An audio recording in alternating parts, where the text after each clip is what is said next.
Trois exigences. Trois exigences. La première exigence, c'est la repentance. La repentance. Bien aimé dans le Seigneur. Notre Dieu a horreur du péché. Pour ceux qui dehors, il perdit par la grâce. Parce qu'il veut les attirer à lui. Il perdit de son amour. Parce qu'il veut les attirer à lui. Mais pour ses enfants, il a besoin de l'obéissance. Et le premier jour que notre fait briser, c'est le jour du péché.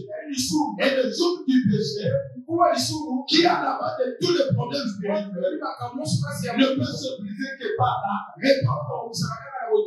Alléluia. Quand nous lisons Matthieu chapitre 3, verset 2, nous lisons Matthieu chapitre 4, verset 7.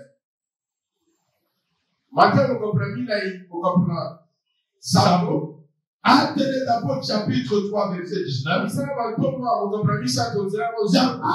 Dans Matthieu chapitre 3, verset 2. C'est Jean-Baptiste qui parle au peuple. Il dit, repentez-vous parce que le royaume de Dieu est proche. Oui, tu veux le repos du roi. Il faut entrer dans ce royaume. Il y a une condition, c'est la repentance. La repentance qui est là. Et maintenant, Jean-Baptiste va mourir. Jésus, à son tour, il va prendre le ministère. Il va commencer le ministère. Lui aussi, le premier message qu'il donne dans Matthieu chapitre 4, au verset 7. Lui aussi, il fait un appel à la repentance. Peuple de Dieu, nous voulons le repos. Mais est-ce que nous nous sommes repentis? Bien aimé, tu ne peux pas avoir la bénédiction de Dieu sans passer par la foi. Tu dois crucifier le péché. Et il est le seul qui ôte le péché de l'homme. Alléluia. Aujourd'hui, on nous promet on nous promet de bénédiction du Seigneur. Mais Dieu est ça. Dieu est ça. Il ne peut pas communier avec le péché. Il exige premièrement la repentance. Jésus est parti. La Actes des Apôtres, chapitre 3, verset 19. Pierre commence le ministère. Lui aussi invite les gens à la repentance. Il repentez-vous et convertissez-vous. Et vous aurez la promesse de Saint-Esprit. Il y a des gens qui sont là, qui sont en train de demander le repos. Mais est-ce que tu t'es déjà repenti? La repentance est une exigence. Si tu es un enfant de Dieu, la repentance est un préalable pour entrer dans le repos. Mais aujourd'hui, dans l'église, les gens jouent avec le péché. Mais ils veulent le repos. Ils veulent la délivrance. Quel Dieu que tu invoques? Il nous enseigne que nous devons nous répandre. Venir à lui, c'est une chose. Venir faire la repentance, et c'est une exigence. Tu ne peux pas entrer dans le royaume de Dieu tant que tu ne t'es jamais repenti. Combien d'années dans l'église, mais tu n'as jamais eu à te repentir. Bien aimé dans le Seigneur, la repentance, c'est d'abord la conscience de son péché, le regret de son péché. Il y a des gens qui n'ont jamais regretté ce péché. Bien aimé, le Seigneur était en train de m'apprendre les conséquences du péché. Je regrettais. Il m'a dit, quand tu pêches, tu perds ton pouvoir. Quand tu pêches, tu perds ton autorité. Quand tu pêches, tu perds ta puissance. Et si tu as perdu le pouvoir, tu as perdu la puissance. Tu as perdu la puissance. Bien aimé, qu'est-ce qui te reste? Tu resteras esclave. Bien aimé, tu veux être libre. Répands-toi. Il y a L'agneau de Dieu, le seul capable de briser le joug du péché. Alléluia. La Bible déclare, on ne se moque pas de Dieu. Chaque homme aura ses mots. Il ne répondra. Ça ne sert à rien de fatiguer les hommes de Dieu, de voir des prophètes. Pour certains cas, si tu as des problèmes spirituels, commence par regarder ta vie et repends-toi. Repends-toi bien. Si tu te repens, elle est suffisante. Alléluia. Les gens qui se sont repentis par la prédication de Pierre, ils ont eu des repos et ils ont retrouvé la joie du salut. Et ce jour qui est tombé. Alléluia. Deuxième exigence. Dans la loi de l'obéissance. Bien aimé, il ne suffit pas de venir. Mais il faut le suivre. Il faut aussi le suivre. Beaucoup sont venus pour chercher les réponses. Comme ils n'ont pas trouvé de réponse, ils pensent que c'est terminé. Ils pensent que Dieu les a marrés. Non, Dieu dit, par l'amour de notre Seigneur Jésus-Christ, si quelqu'un veut me suivre, qu'il renonce à lui-même et qu'il se charge de sa croix, et alors qu'il me suive. Alléluia. Ça c'est très important. Il y a des gens qui vont recevoir directement le repos par l'amour simple de notre vie. D'autres par la grâce, mais par les autres par l'obéissance, en suivant les instructions. Et l'instruction que Dieu te donne, c'est de ne pas abandonner. Plutôt tu dois le suivre. Mais suivre Jésus, c'est ne pas venir à l'église. Suivre à Jésus, c'est renoncer à soi-même. Alléluia. Et renoncer à soi-même, c'est quoi? Renoncer à soi-même, c'est renoncer à trois choses. Alléluia. Renoncer à trois choses. Si tu veux me suivre, renonce à ta propre volonté.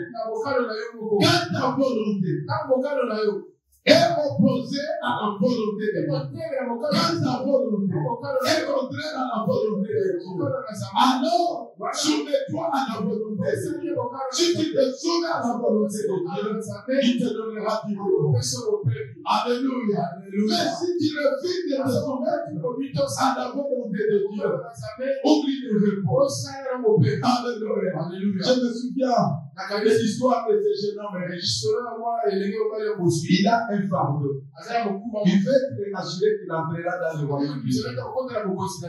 Et quand il arrive, il dit, bon maître, qu'est-ce que je peux faire pour que je puisse entrer dans le royaume de Dieu? Il dit, tu connais les 10 commandements. Il dit, oui, je les ai accomplis. Ok, honore ton père et ta mère. Là, il n'y a même pas de problème. Je vais lui donner maison. Je vais lui donner voiture. L'argent, je donne. Jésus le regarda, il a dit. Et il dit, ok, vraiment, tu es. Mais maintenant, je vais rentrer dans le royaume de Dieu. Somme tout ce que tu as. Oui, bien sûr. La Bible dit qu'il était très riche. Non, il était approché à ses besoins, à ses biens. Il était approché à son pouvoir, à sa richesse. Et l'homme regarde. Je vais tout perdre pour le suivre. Il a dit non. Bien aimé, avec Jésus, il faut perdre pour ça. Alléluia. Il faut perdre pour gagner. Tu dois renoncer à ta volonté. Dieu ne t'a pas créé pour toi. Dieu t'a créé pour lui. Tu n'es pas là pour accomplir ta volonté. Tu es là pour accomplir la volonté de Dieu. Dieu ne t'accompagne pas en dehors de sa volonté. Tu fais le repos. Renonce à ta volonté. Suis ce qu'il fait. Alléluia. Alléluia. Deuxième chose, renoncer à soi-même. C'est renoncer à son plaisir. Renoncer à son plaisir. Bien aimé dans le Seigneur, il y a des plaisirs qui ne plaisent à Dieu. Oui. Il y a des plaisirs qui ne glorifient pas Dieu, mais qui glorifient le diable. Tu veux suivre Jésus, tu dois renoncer à ton plaisir. Moi, je veux ça. Moi, j'aime ça. Je veux que ça soit comme ça. Bien-aimé dans le Seigneur, pour suivre Jésus, tu dois renoncer à ton plaisir. Si tu renonces à ton plaisir, Dieu va te faire plaisir. Alléluia. Et tu auras du repos. Il va te briser le souffle. Mais tant que tu te plais dans ces choses-là qui te font plaisir et qui sont contraires à la volonté de Dieu, oublie-les. Dieu a besoin de toi. Mais toi, c'est l'intérêt qui te fait plaisir. Dieu a besoin de toi. Mais ce sont les films qui te font plaisir. Bien-aimé dans le Seigneur, est-ce que cela fait plaisir à Dieu? Si c'est que tu fais un contraire à la volonté de Dieu, si ton plaisir ne fait pas plaisir à Dieu, oublie le repos. Mais si tu peux renoncer à ton plaisir, bien-aimé, tu peux être sûr, Dieu te donnera le repos. Alléluia, alléluia, alléluia. Pierre aimait la pièce. Il aimait la paix. C'est un grand péché. Alléluia. Il se sentait à l'aise dans l'eau. Mais mesure qu'il a rencontré Jésus, il a renoncé à son plaisir.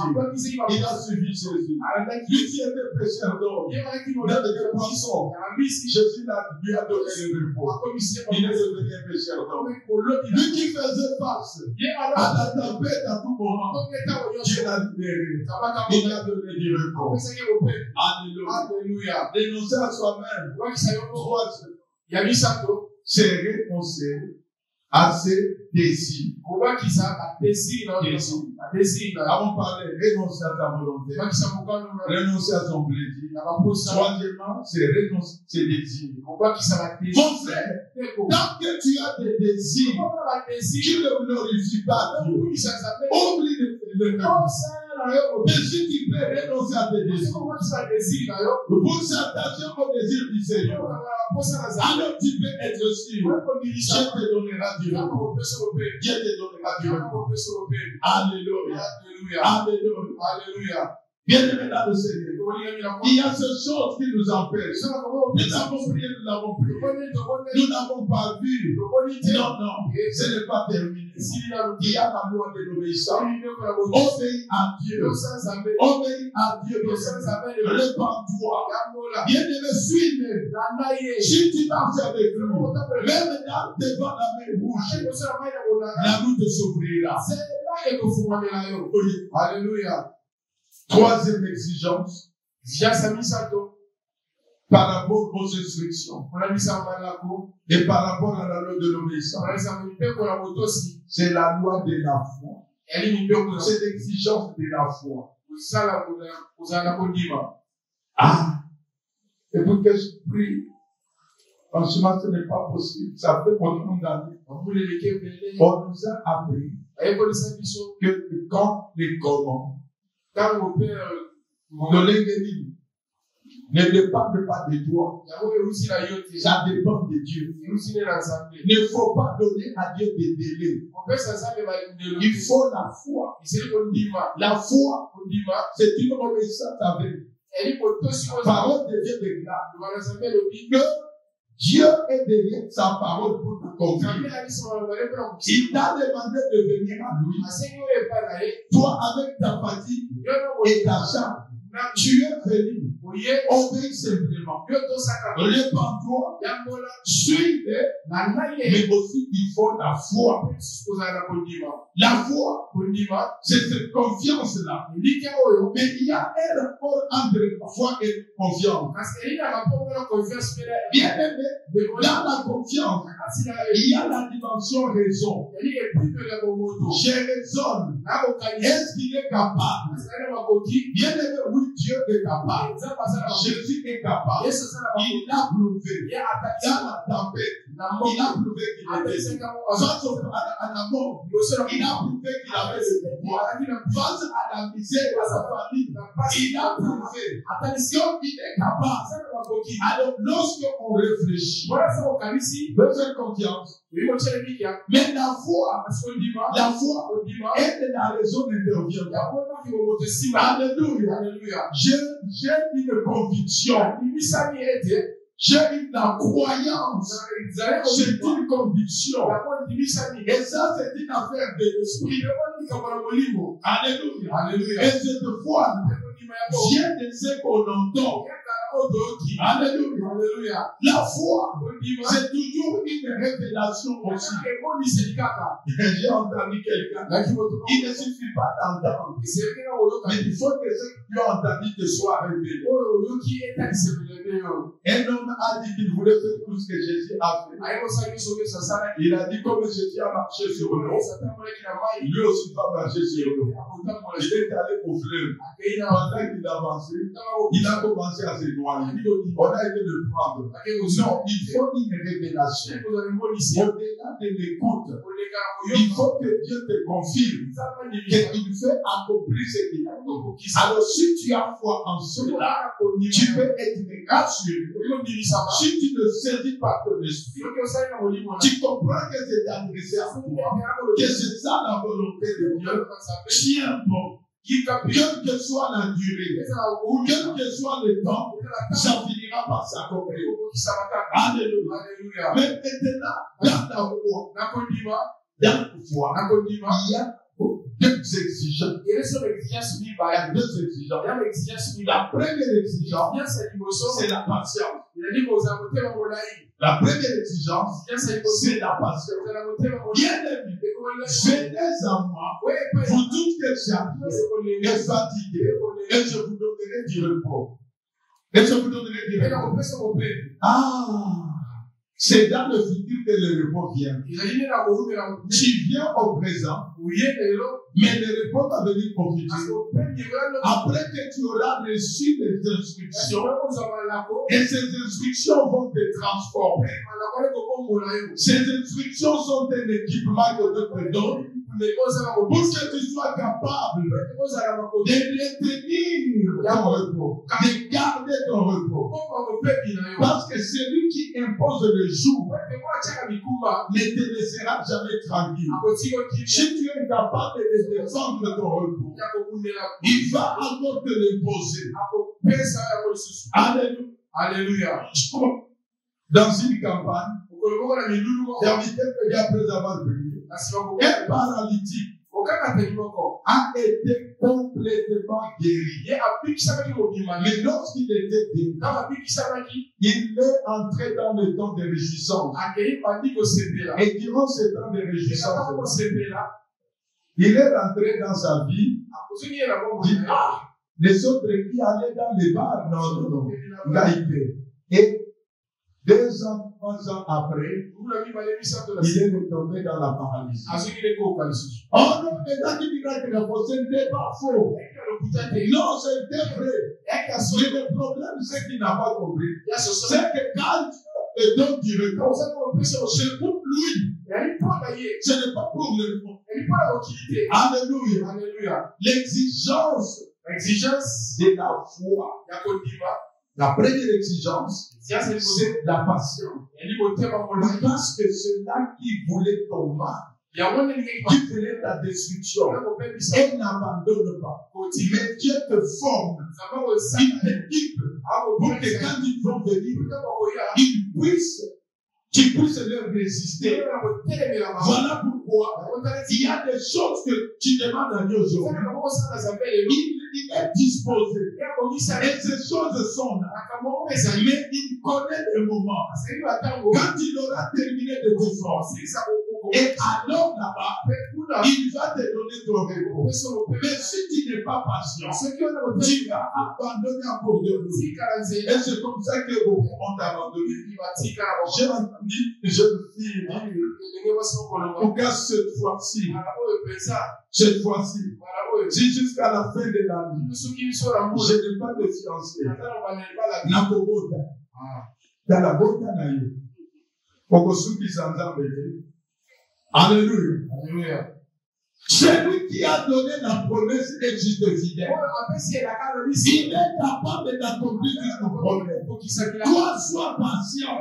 Ce qu'il t'a dit, quel que soit le temps, les circonstances, il l'accomplira. Le problème, c'est que beaucoup sont impatients. Pourquoi la patience est bien? Parce que la patience est du modèle. La patience nous forge. Bien-aimé dans le Seigneur. La patience, c'est la qualité de supporter les douleurs, les injures. Par moment ça arrive. Par moment ça arrive. Bien-aimé, c'est garder le sang-froid. Même quand tu ne vois pas encore. Même quand c'est que tu attends de l'arrivée.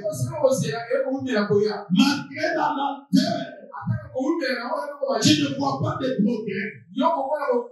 Malgré les obstacles, malgré les peines, et malgré les dégoûts, bien-aimé, tu dois être patient.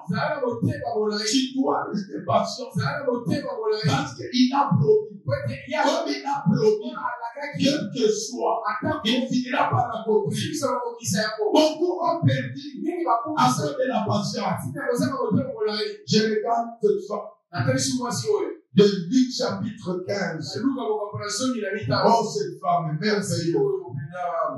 Cette femme est merveilleuse. Sa vie est malade.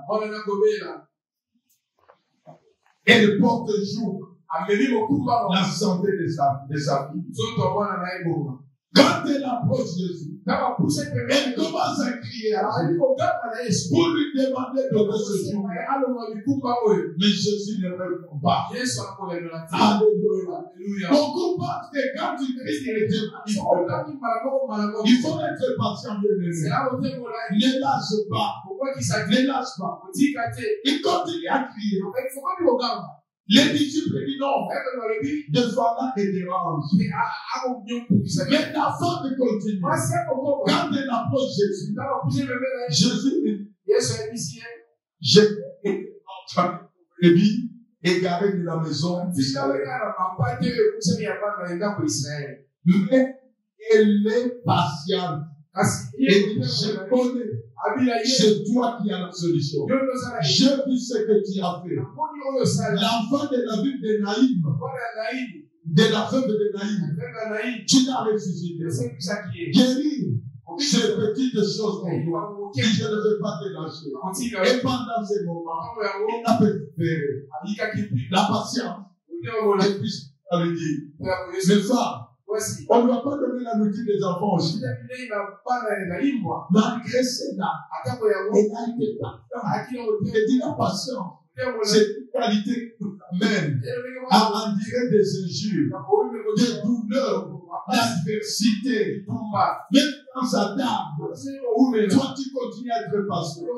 Combien ont abandonné leur poste? Combien ont été impatients? Les jours qu'ils ont abandonnés, c'est les jours que Jésus venait à revenir leur jour. Bien-aimé, la foi exige la patience.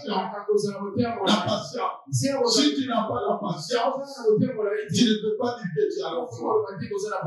Je me souviens de cette femme. Elle a perdu son mariage à cause de l'impatience. J'ai donné ce témoignage. Elle vient de trouver un bon mari. Un Chica, comme le dirait l'équipe, les Belgicains, les enfants de Belgique. Ils se sont mariés. Et le garçon lui a pris une maison à Liberté, quartier commercial.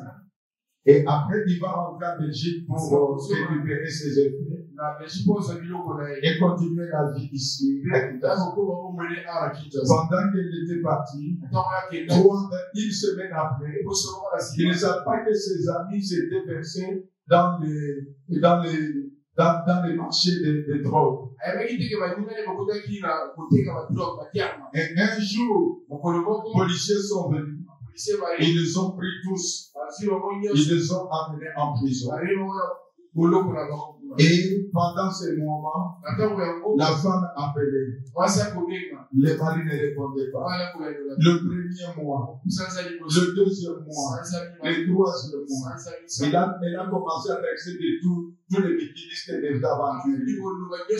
Elle a commencé à regretter. Elle a commencé à perdre patience. Il allait 6 mois, 2 ans. Le mari, le téléphone n'est passé plus. Elle a commencé à penser que le mari avait bloqué le téléphone. Personne ne lui disait quoi. Même pas la belle famille. Elle était déçue. Finalement, il a rencontré un monsieur qui était déçu aussi de sa femme.